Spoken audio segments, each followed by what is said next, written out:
나 이제 생명이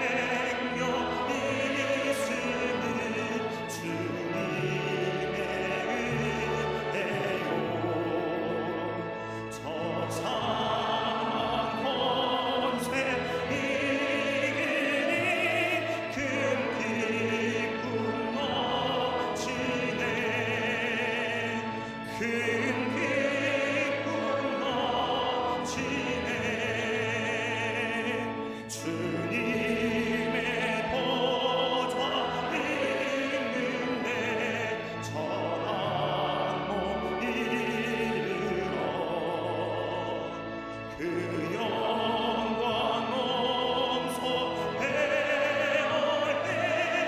내 기쁨 넘치리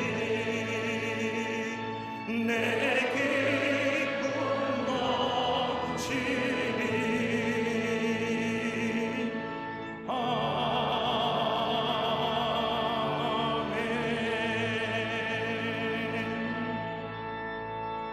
교동문 57번 시편 130편을 교독하겠습니다. 여호와여 내가 깊은 곳에서 주께 부르짖었나이다.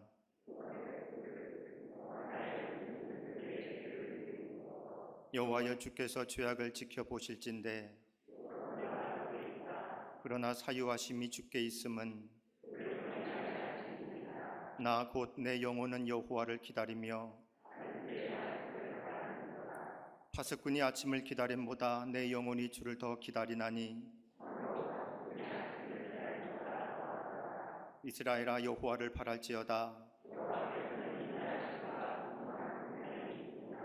그가 이스라엘을 그의 모든 죄악에서 속량하시리로다. 아멘.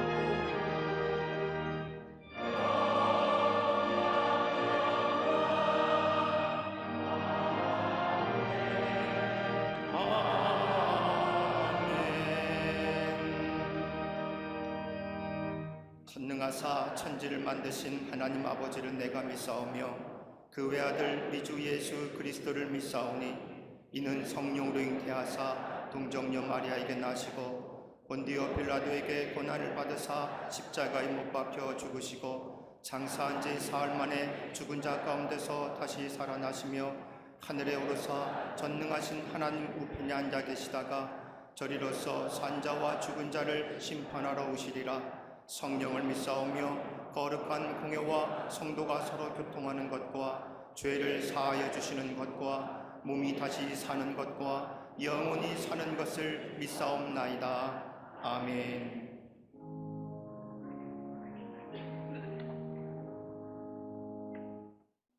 마음이 옷깃을 여미고 주님 앞에 나와 8월의 마지막 주일 예배를 하나님 앞에 드리게 하시니 감사를 드립니다. 시원한 가을 기운이 불어오듯 예배하는 모든 이들에게 성령의 바람을 부어 주시옵소서. 오늘 예배를 통해 성령의 음성을 듣게 하시고 주께서 가르쳐 주신 말씀에 귀 기울여 순종하는 겸손함의 성품을 허락하여 주시옵소서. 옛사람에 사로잡혀 세상의 가치에 붙들려 있는 허망한 욕심들을 보혈의 은혜로 씻어 주옵시고 거룩하고 정결한 삶을 결단하며 나아가게 하여 주시옵소서. 허망한 것들 쫓던 마음의 껍질이 벗겨지고 하늘 영광을 바라볼 수 있는 예배가 되게 하여 주시옵소서. 이 나라의 흥망성쇠를 주관하시는 아버지 하나님, 이 민족의 역사 속에서 고난과 어둠의 고비마다 지키시고 보호하여 주심을 감사합니다. 36년간 일제히 침략으로 자유와 인권을 유린당하면서 고통의 삶을 살았던 이 민족의 아픔과 전쟁의 소용돌이 속에서 자유민주주의를 지키기 위해 노력했던 위대한 선조들의 용기와 희생, 순교가 있었음을 결코 잊지 않는 이 백성이 되게 하여 주시옵소서. 온 결의가 다시는 종의 멍에를 매지 않도록 단결하게 하시고 모든 분열의 영들은 다 물러가게 하여 주시옵소서. 의인 10사람을 찾으셨던 아버지 하나님, 이 땅의 모든 혼란스러움 가운데서 이 저녁에는 울음이 가득 찰지라도 아침에는 기쁨이 오리라는 희망의 말씀을 붙잡고 전국 방방곡곡에서 눈물로 간구하는 성도들의 기도에 응답하사 하나님의 손은 기적의 손이요 권능의 손이요 응답의 손임을 다시 한번 경험하는 이 민족이 되게 하여 주시옵소서. 대통령을 비롯한 모든 위정자들 혼란스러운 외교적 상황에 현명하게 판단하는 지혜를 주옵시고 복잡한 국제사회에서 민족의 영광을 드러내는 위대한 경륜과 백성들의 요구와 생각이 무엇인지를 바로 아는 명철을 허락하여 주시옵소서. 갈라진 산울이 막혀진 휴전선의 높은 장벽을 주님의 권능으로 무너뜨려 주시고 북한 땅 전역이 복음의 빛으로 밝아지게 하여 주시옵소서.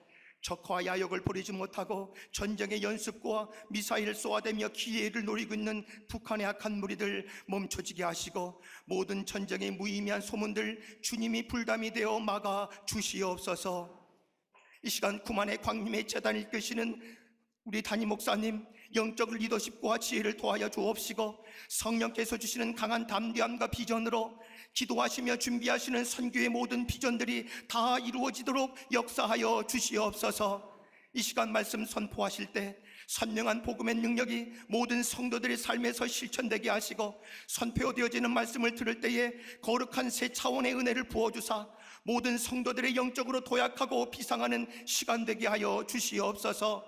영어로 찬양하는 갈릴리 성거대와 오케스트라 후에 놀라운 은혜를 베풀어 주옵시고, 사울에게 들린 낙신을 떠나게 했던 수금 타는 다윗의 찬송이 되게 하여 주시옵소서. 겸손히 보이지 않게 예배를 섬기며 봉사하는 모든 이들과 정성된 마음으로 제단을 장식하는 신을 기쁘게 받아 주옵시고, 성도들의 삶의 자리에서 가져온 모든 기도의 제목들을 응답하여 주시옵소서. 광림남교회, 서교회, 북교회, 모든 해외 선교지에 아버지 이 시간 함께 본당과 동일한 영감 넘치는 예배가 되게 하여 주시며, 병상에 누워 마음으로 예배한 이들의 자리에도 같은 은총을 경험하게 하여 주시옵소서. 이 모든 말씀 우리의 모든 것 되시는 예수 그리스도 이름으로 간절히 기도하옵나이다. 아멘.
찬송하리로다. 그는 우리 주 예수 그리스도의 하나님이시요 자비의 아버지시요 모든 위로의 하나님이시며, 우리의 모든 환난 중에서 우리를 위로하사 우리로 하여금 하나님께 받는 위로로서 모든 환난 중에 있는 자들을 능히 위로하게 하시는 이시로다. 그리스도의 고난이 우리에게 넘친 것 같이 우리가 받는 위로도 그리스도로 말미암아 넘치는도다. 우리가 환난 당하는 것도 너희가 위로와 구원을 받게 하려는 것이요 우리가 위로를 받는 것도 너희가 위로를 받게 하려는 것이니, 이 위로가 너희 속에 역사하여 우리가 받는 것 같은 고난을 너희도 견디게 하느니라. 너희를 위한 우리의 소망이 견고함은 너희가 고난에 참여하는 자가 된 것 같이 위로에도 그러할 줄을 알미라. 형제들아, 우리가 아시아에서 당한 환난을 너희가 모르기를 원하지 아니하노니, 힘에 겹도록 심한 고난을 당하여 살 소망까지 끊어지고 우리는 우리 자신이 사형 선고를 받은 줄 알았으니, 이는 우리로 자기를 의지하지 말고 오직 죽은 자를 다시 살리시는 하나님만을 의지하게 하심이라. 아멘.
갈릴리 성가대와 게스트라의 귀한 찬양에 감사합니다. 고맙습니다. 강철한 카네기 집무실 한가운데 낡고 커다란 그림 하나가 걸려 있다고 합니다. 이 그림은 카네기가 인생의 갈등 그리고 좌절, 포기가 많았던 젊은 시절 어느 한 곳을 방문했을 때 발견한 그림을 나중에 구입하여 자신의 사무실 벽에 걸었던 그림입니다. 유명한 화가의 그림도 아니고 가치가 뛰어난 그림도 아닌 평범한 그림입니다. 이 그림의 내용은 한 바닷가의 모래사장에 그냥 뒹굴러져 있는 배 한 척, 그리고 배를 짓는 노가 여기저기 흩어져 있는 그림, 볼 때에 쓸쓸하고도 외롭기도 할 뿐 아니라 무엇인가 패배감과 절망감이 배어있는 그림이었다고 합니다. 카네기는 이 그림 앞에 머무는 시간이 많았습니다. 근데 정작 이 그림 밑에는 이러한 제목이 붙여 있었다고 합니다. 반드시 민물때가 돌아온다. 지금은 내 인생에 썰물이지만 민물이 들어오는 그 어느 날 그 배는 바다 위를 떠 노를 저어 내가 가고 싶은 곳에 자유롭게 갈 수 있는 날이 반드시 온다는 믿음과 희망을 가지고 자신의 삶의 절망과 좌절이 올 때마다 카네기는 그 그림 앞에 서 있었다고 합니다. 우리의 삶을 살아가다 보면 때로는 견디기 힘든 어려운 일들을 만납니다. 그럴 때마다 낭망하고 낙심하고 절망하지만 이러한 절망과 낙심을 견딜 수 있게 하는 것이 있다고 하면 다름 아닌 사람들이나 가까운 사람들의 위로가 있으면 견딜 수가 있음을 봅니다. 우리는 인생 가만히 보면 언제나 좋은 일만 있는 것은 아닌 것 같습니다. 때로는 엄청난 폭풍우가 밀려오기도 하며 마치 썰물처럼 모든 것이 다 쓸려나간 듯한 일도 만나게 하며 때로는 마치 바닷가의 갯벌처럼 모든 것이 드러나 보이기도 하는 삶을 살아갑니다. 그래서 때로는 절망하며 낙심하며 실망할 때가 있음을 보게 됩니다. 이스라엘 백성을 출애굽하여 하나님의 약속의 땅인 가나안 땅으로 인도했던 모세가 자신의 120년의 세월을 뒤돌아보면서 시편 90편 10절의 말씀을 보면 이렇게 고백합니다. 우리의 연수가 70이요 강건하면 80이라도 그 연수의 자랑은 수고와 슬픔뿐이요 신속히 날아가나이다. 한마디로 모세는 자신의 생을 뒤돌아보며 두 단어로 자신의 인생을 정리하며 말합니다. 수고와 슬픔이었다. 여러분의 인생은 뭐라고 정의할 수 있을까요? 인생을 살아오면서 내 인생을 한 단어로 정리한다면 무슨 단어로 정리할 수 있을까요? 그러나 모세는 하나님의 뜻을 이루면서 결코 헛되지 않은 인생을 살 수 있었던 것은 비록 내 인생이 수고와 슬픔이라고 하는 두 단어로 정리되어 수 있는 내 인생이었지만 그럼에도 불구하고 내 인생이 헛된 인생이 아니었던 것은 그 속에 하나님의 지혜가 있었기에 내 인생은 결코 헛된 인생이 아니었다고 고백하는 것을 들을 수 있습니다. 여러분, 성경의 말씀을 보면 하나님께서 사람을 이루하며 일으켜 세울 뿐만 아니라 새로운 미래를 열어가시는 몇 가지의 귀한 방법들이 있습니다. 그 하나가 뭐냐면 사람의 정체성을 바로 세워주는 겁니다. 내가 누구인가를 바르게 알게 합니다. 여러분, 문제와 어려움이 닥치면 사람들에겐 다가오는 큰 문제는 그 문제의 어려움과 그 문제가 크고 적음이 문제가 아니라 나의 정체성에 관한 문제입니다. 내가 누구인가? 내가 어떤 사람인가? 정체성의 혼돈을 가져옵니다. 그러나 하나님께서 사람들을 위로하실 뿐만 아니라 새로운 미래를 열어가시는 방법을 보면 다름이 아니라 그로 하여금 바른 정체성을 갖게 합니다. 너는 하나님의 사람이야. 너는 내가 붙잡힌 사람이야. 하나님의 사람이라고 말씀할 뿐만 아니라 분명한 정체성을 가지고 위로하시고 그리고 새로운 미래를 열어가시는 것을 보게 됩니다. 또 하나 있다고 한다면 삶의 의미를 부여해 줍니다. 삶의 의미를 부여해 줌으로써 위로하시며 일으켜 세우십니다. 지금 하고 있는 일이나 겪었던 일이 헛된 것이 아님을 말씀하시면서 삶의 의미를 새롭게 부여해 주십니다. 지금 내가 하는 일 어떤 일이 아니야. 여러분, 이것만큼 귀한 것 있습니까? 어떤 사람은 무슨 일 할 때마다 너 지금 헛된 짓 하는 거야. 여러분, 이것만큼 맥 빠진 말이 어디 있습니까? 그런데 우리 주님은 한 번도 그런 얘기 아니었습니다. 네가 하는 일은 결코 헛된 일이 아니야 라고 위로하시며, 때로는 실패를 당하거나 고난을 당하거나 지난날의 시간이 의미가 없다고 생각할 때 그거 결코 무의미한 일이 아니라고 말씀하시며 삶의 의미를 새롭게 부여해 주시며 위로하시고 일으켜 세우시는 것을 보게 됩니다. 또 하나 있습니다. 사명을 부어주십니다. 사명을 일깨워 주십니다.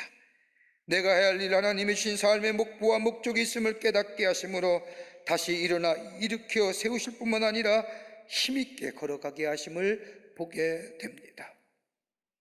미국의 실존주의 카운셀러였던 닥터 롤러 메이라고 하는 사람이 쓴 책 가운데 자아를 잃어버린 현대인이라는 책을 보면 지금의 시대를 사는 현대인을 이렇게 정의합니다. 하나는 공허함의 인생, 또 하나 있다고 한다면 고독감의 인생. 같이 살고 가족이란 울타리에 살지만 여전히 혼자인 것 같은, 많은 사람이 함께 모여 살지만 나 혼자인 것 같은 고독한 인생. 또 하나 정의한다면 불안한 인생이랍니다. 미래가 불투명하기에 불안합니다. 외적인 요소에 우리에게 불안을 가져다 줄 뿐 아니라 내 안에 내면에 있는 불안함, 내 죄의 문제, 내 죄성의 문제, 내 자아를 잃어버린 이 모습, 이것 때문에 내적인 요소와 외적인 요소가 결합하여 우리를 불안한 삶으로 만들어 간다. 여러분, 이런 우리의 삶의 정황 속에 우리를 위로할 것이 어떤 것일까요? 우리를 위로할 뿐만 아니라 우리가 이 주저앉은 우리의 삶을 일으켜 세우셔서 새로운 미래를 향하여 나아가게끔 하는 힘의 원동력이 어디 있을까요? 위로받아야 될 터인데, 위로가 필요한 인생들인데, 오늘 주님은 본문의 말씀을 통해서 우리에게 귀한 말씀, 은혜롭고 회복의 위로의 말씀을 해주시고 계십니다.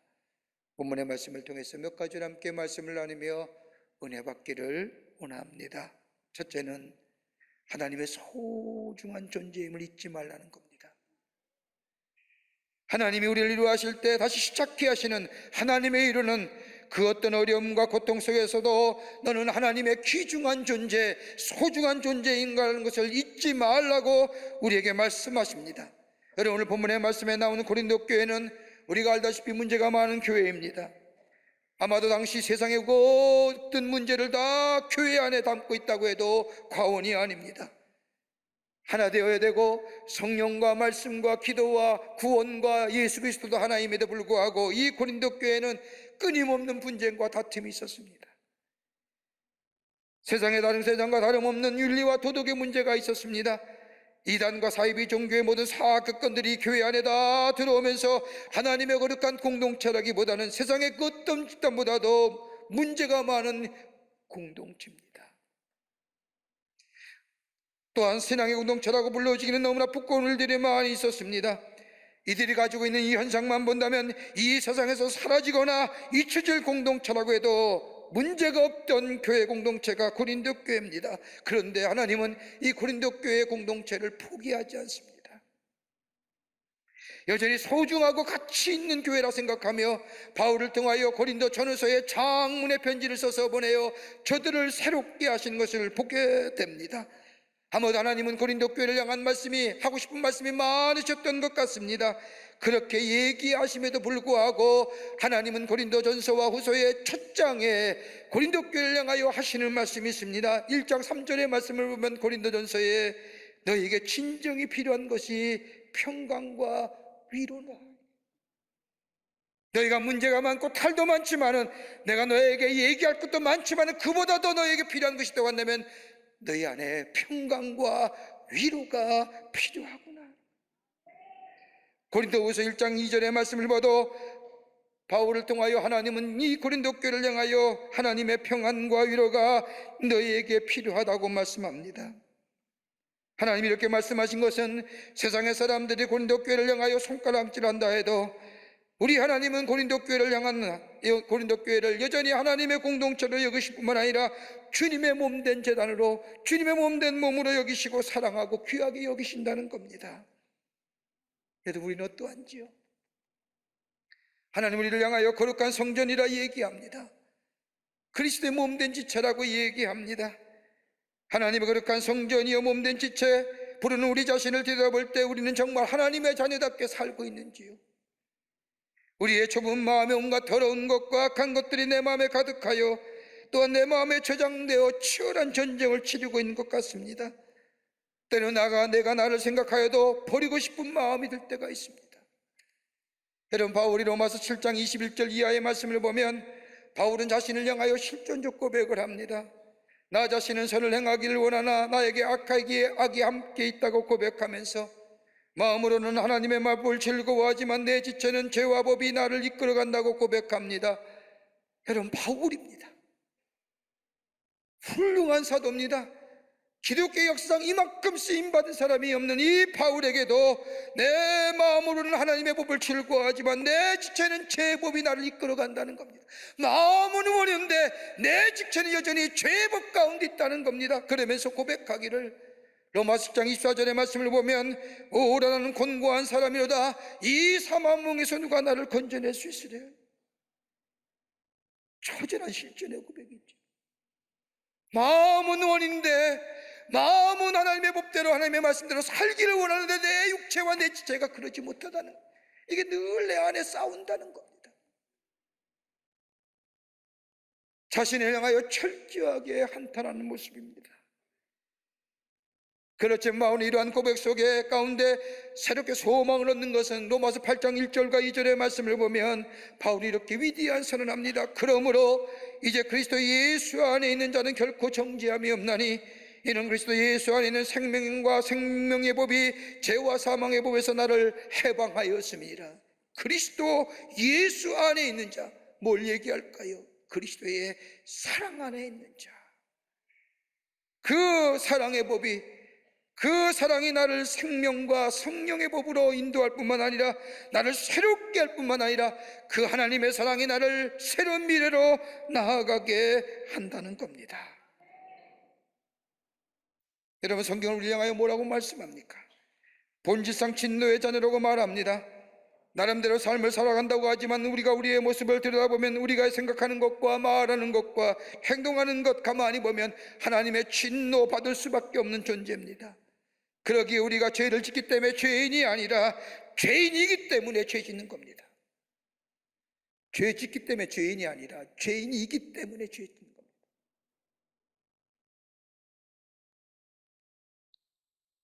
그러기에 우리는 이 죄와 물로 임하여 죽었다고 말합니다.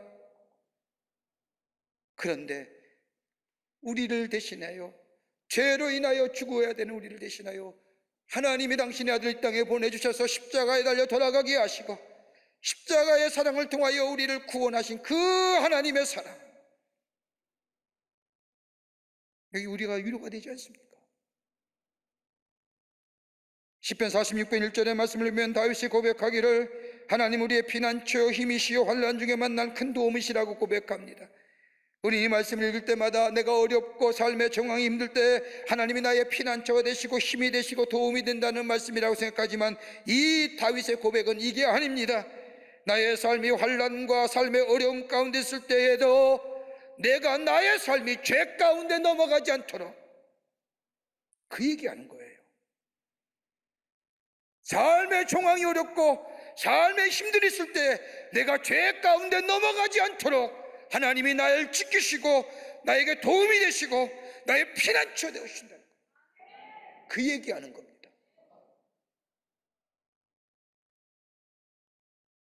환난과 어려움 가운데 있을 때 인간의 본질대로 살아가지 아니하고 하나님께서 나의 도움이 되시고 하나님이 나의 피난처가 되시고 더 나아가 나의 힘이 되어주시네, 그 하나님의 사랑이 내게 있음에 감사하다는 고백입니다. 내가 얼마나 소중한 존재.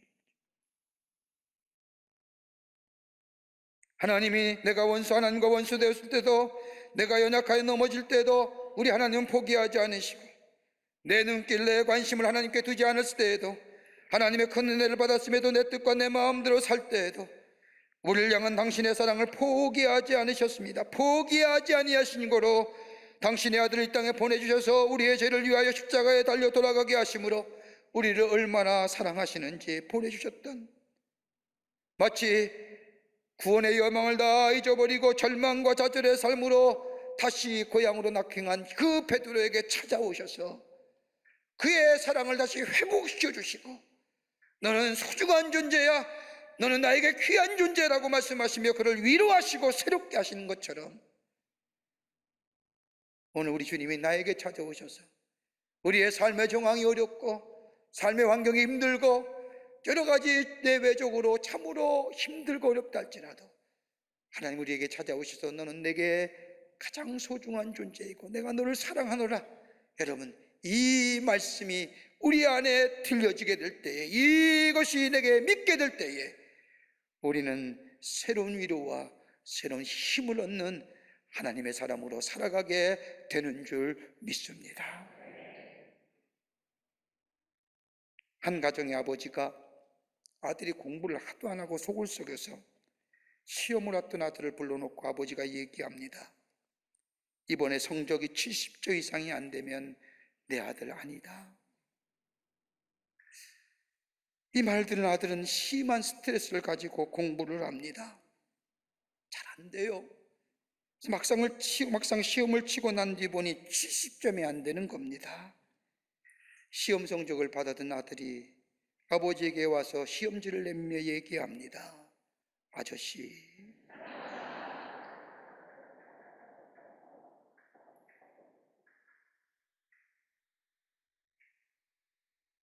자식을 향한 부모의 마음 때로는 포기하고 싶고 그렇지만 포기하지 못하는 것처럼, 그러나 우리 하나님은 한 번도 포기하고 싶지 않으신다. 절대로 포기하지 아니하신 하나님.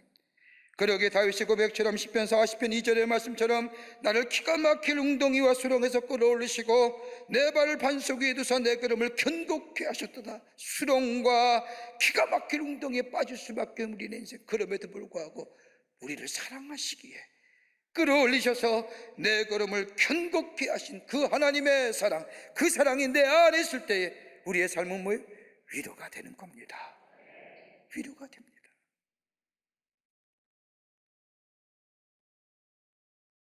둘째로, 하나님 안에 있다는 것이 우리에게 위로가 됩니다. 하나님 안에 있다는 사실이, 오늘 고린도후서 1장 5절의 말씀을 보면 그리스도의 고난이 우리에게 넘친 것 같이 우리가 받는 위로도 그리스도로 말미암아 넘치는도다라고 바울은 말합니다. 인류의 대속하기 위하여 지신 십자가, 예수님의 십자가의 고난, 여러분 그 고통, 그 고난을 어떻게 감당하셨을까? 여러분 한번 생각해 보신 적 있을까요? 오늘 십자가의 저 고난과 고통만 얘기하지 그것을 감내하실 그 예수님의 그 감내, 인내하시고 참고 견디신 그 힘의 원동력은 어디 있을까요? 다름이 아니라 하나님 안에 계셨기에, 성령 안에 있었기에 예수님은 그 십자가의 고난을 넉넉히 감당하셨던 것을 보게 됩니다. 여러분, 우리 인생의 여정을 살펴보면 우리의 인생의 시간 속에 그것이 고생의 시간이든 실패의 시간이든 아픔의 시간이든 누구나 자신의 인생이라고 하는 시간 가운데 지우고 싶은 인생이 있을 겁니다. 나이가 많든 적든 간에 우리의 살아온 인생의 여정을 보면 그것만은 내가 좀 지우고 싶은 시간. 그러나 그때에는 그것이 의미가 없어 보이고 그 시간만큼 내 인생의 허비된 시간 같고, 그 시간은 내게 없었더라면, 그 아픔과 그 고통의 긴 시간이 내게 없었을 것이라고 얘기하지만, 그러나 뒤돌아보면 그 시간이 있었기에 오늘 내가 이만큼 성장했고 그 시간이 있었기에 내가 이만큼 성숙된 것이 아닐까. 내가 믿음이 있다고 한다면 그때의 그 어려움 가운데서도 하나님을 붙잡고 내가 견디었기에 오늘 이만큼 믿음의 사람이 되었지 않았을까요? 여러분 다윗 보십시오. 다른 형제들은 사무엘 앞에 서서 기름 부음 받기 위하여 기다리고 서 있을 때 다윗은 밖에 나가 아버지의 양떼를 쳐야만 했습니다. 그가 사무엘에 통하여 하나님의 기름을 부음받은 후에 무려 24년 동안이나 긴 시간 동안 원치 않는 일과 사람들을 인하여 고통을 당합니다. 한번 생각해 보십시오. 24년입니다. 하나님이 기름 부어 세워서 이스라엘의 왕으로 세우겠다고 한 지 24년 동안 다윗의 삶은 고통과 사람들의 괴로움과 사람들의 모함과 수모와 점철된 역사. 여러분, 이쯤 되면 하나님의 역사, 하나님의 기름 부은 무슨 의미가 있겠냐? 하나님이 뭘 내게 약속하셨다.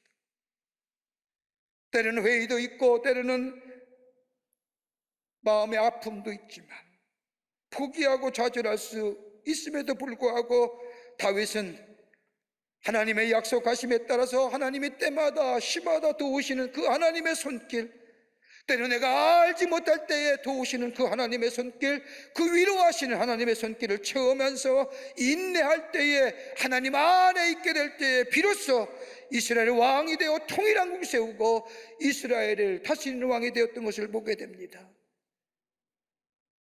그때 하나님의 도우심이 없었더라면, 그때 하나님의 위로하심이 없었더라면, 여러분, 그러기에 다윗이 하나님은 나의 산성이시요 나의 반석이시요 나의 피할 바위라고 얘기하는 하나님이 아니라 때마다 시마다 도우시고 위로하시는 하나님 안에 구하는 나에게 위로하시고 도우시는 그 하나님의 손길을 시적 표현을 하는 겁니다.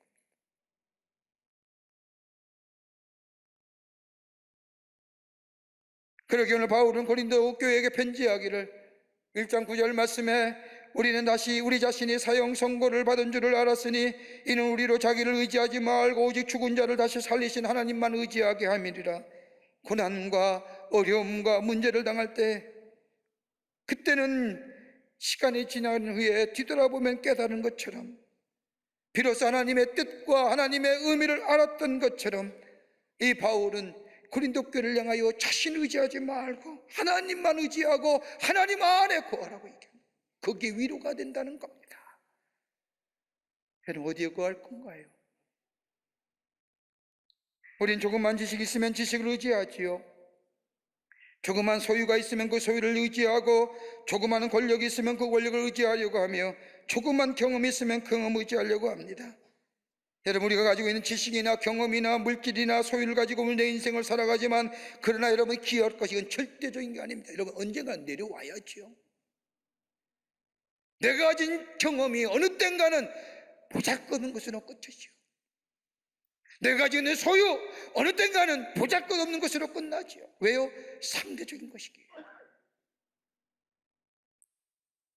비교하며 많고 조금을 따지기에, 내가 다른 사람보다 좀 많을 때 내가 많은 것 같고, 내가 다른 사람이 가진 것보다 많은 지식이 있을 때 지식이 많이 있는 것 같지만, 여러분, 어느 때가 되면 내려놔야 되고 내려와야 되고 놓아야 되는 겁니다. 그게 우리가 위로가 될까요?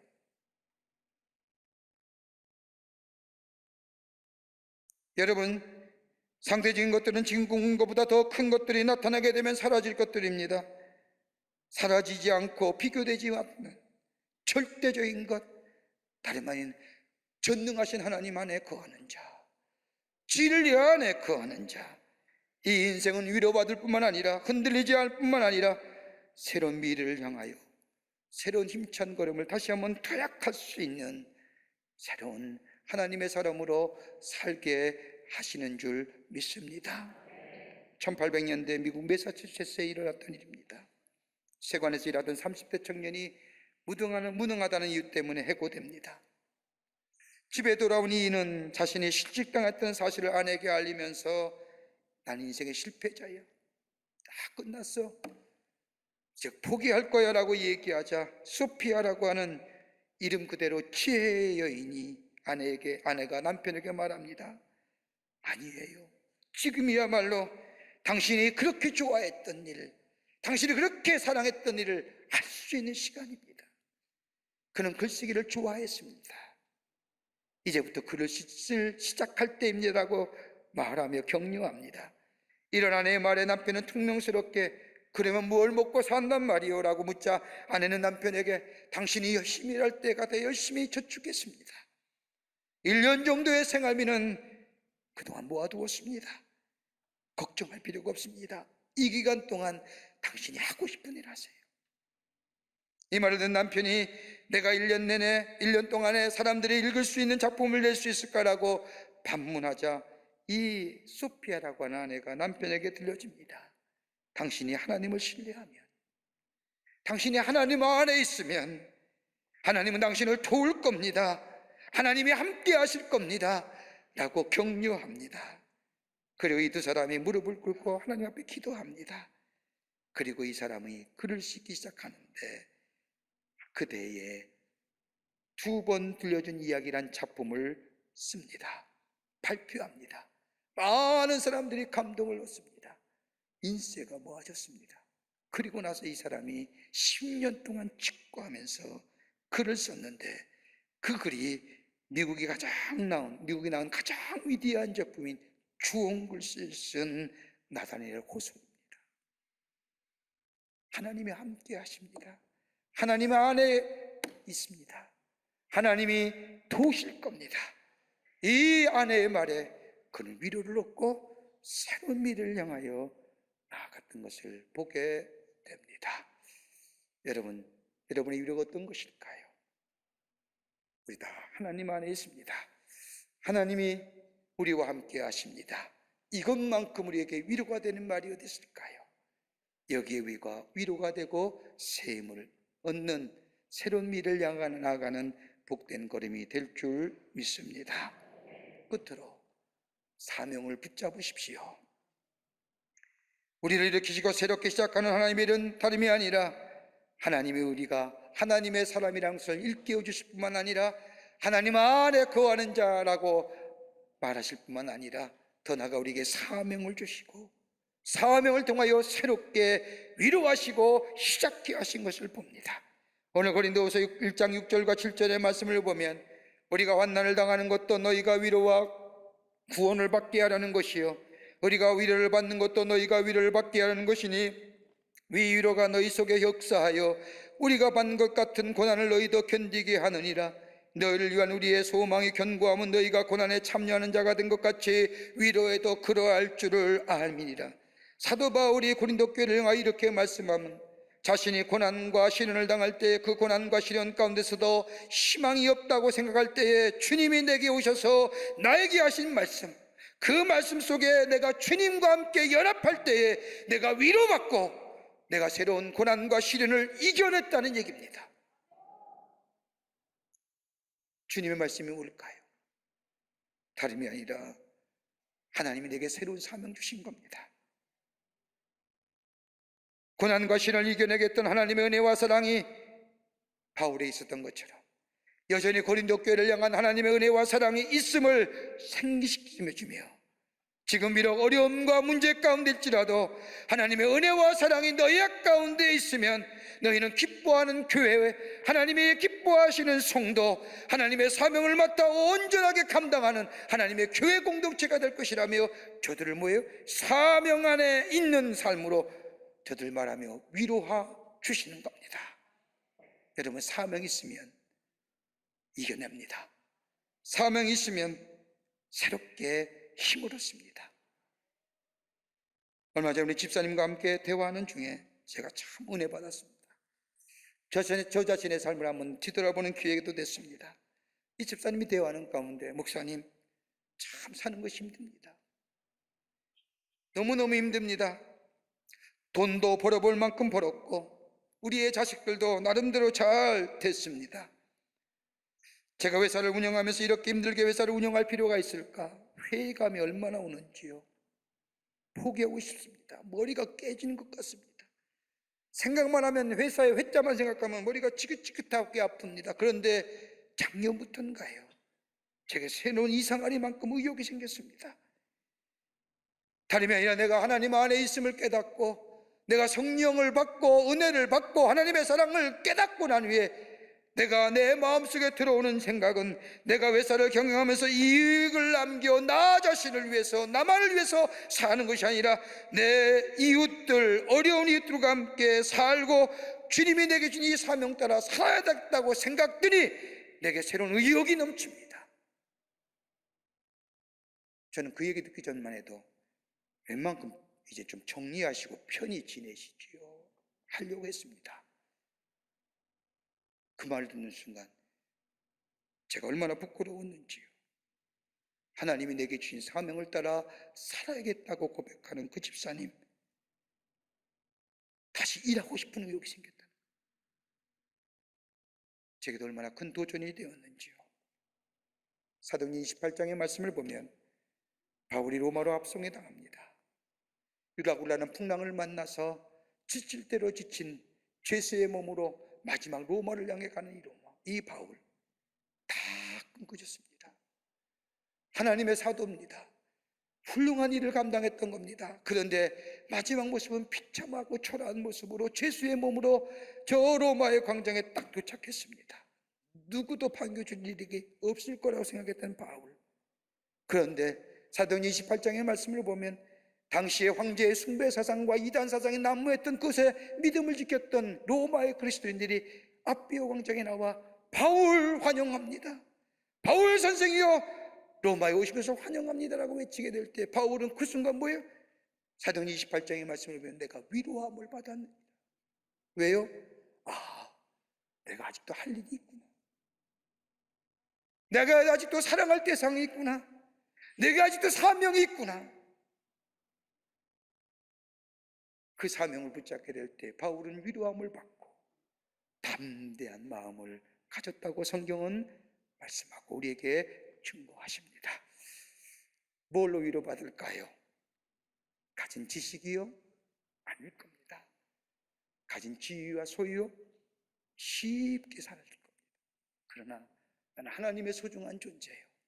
내 삶이 하나님 안에 있음을, 때마다 시마다 공급하시는 하나님의 은혜와 사랑이 내 안에 있음을, 그리고 나를 향한 하나님의 사명이 있음을 깨닫게 될 때 지금의 이 삶은 힘든 것이 아니라 내게 나중에는 큰 도전이요, 깨달음이요, 의미로 다가올 뿐만 아니라 지금은 내게 위로가 되어 새롭게 일어나 새로운 미래를 향하여 나아가는 복된 삶이 될 줄 믿습니다. 이런 믿음으로 승리하시는 여러분과 저와 되시기를 주의 이름으로 축원합니다. 하나님 감사합니다. 저희들 주께서 사랑해 주시고 하나님의 자녀 삼으심에 참 감사합니다. 우리의 삶 참 어렵고 힘들 때, 위로받을 데가 없을 때에, 가슴이 먹먹하고 아파올 때에 기억하게 하여 주시옵소서. 하나님의 사랑받는 존재고 하나님 안에서 소중한 존재며 내 삶이 하나님 안에 있음을 깨닫게 하여 주시고 내게 아직도 사명이 있음을 기억하게 하여 주시사 이것이 우리의 위로가 되게 하여 주시고 이거 붙잡고 일어나 새로운 미래를 향하여 나아가는 저희들 되게 도와 주시옵소서. 성령이 도우실 줄 믿으며 예수님의 이름으로 기도하옵나이다. 아멘.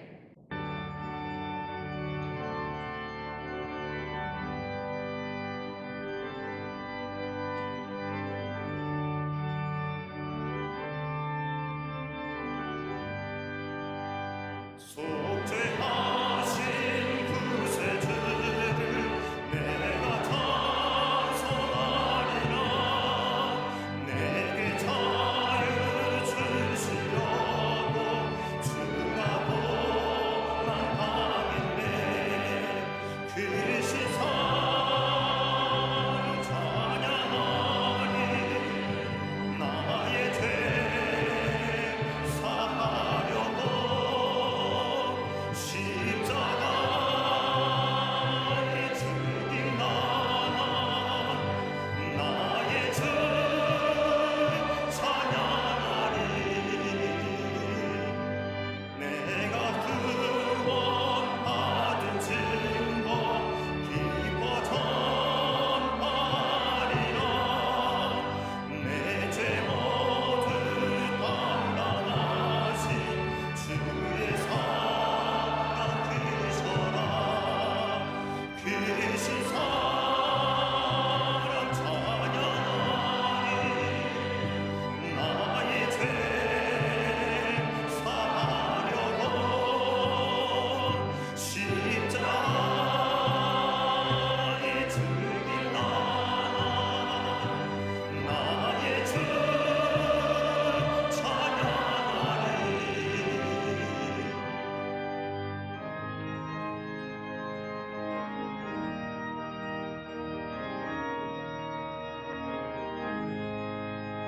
승리하신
죄 사려고 십자가에 죽임 당한 나의 주 찬양하리.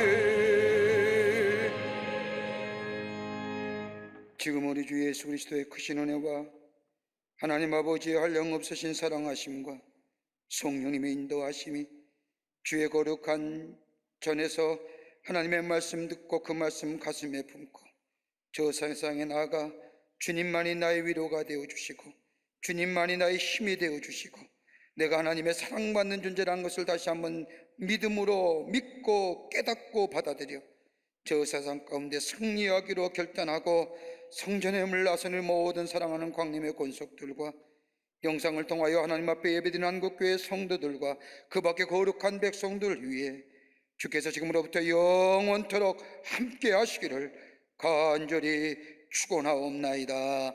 아멘. 조심